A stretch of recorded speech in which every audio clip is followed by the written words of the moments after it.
Armenpress-ը քիչ առաջ հոդված է հրապարակել, որտեղ մեկնաբանություն է ստացել վարչապետի մամուլի խոսնակից Նազելի Բաղդասարյանից այն իրավիճակի առնչությամբ, թե վարչապետն ինչպես է վերաբերում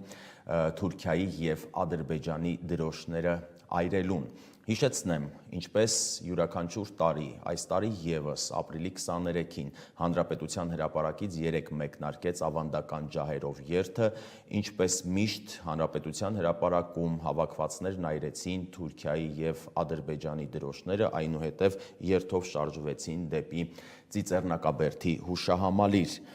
Վարչապետի մամուլի խոսնակը Armenpress-ի հարցին ի պատասխան նշել է, որ վարչապետ Նիկոլ Փաշինյանը դատապարտում է այդ գործելակերպը, այն համարելով անպատասխանատու և անընդունելի։ Միջազգայինորեն ճանաչված պետության, առավել ևս հարևան պետությունների դրոշների այրումը պետության ղեկավարի կողմից չի կարող այլ վերաբերմունքի արժանանալ։ Դա սադրիչ և հրահրող գործելակերպ է։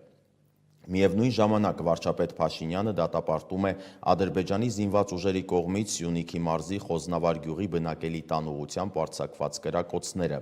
Ադրբեջանի զինված ուժերի կողմից հրադադարի ռեժիմի խախտումները և Ադրբեջանի իշխանություններին կոչ է անում քննության առնել այդ դեպքերը և հանդես գալ պարզաբանում։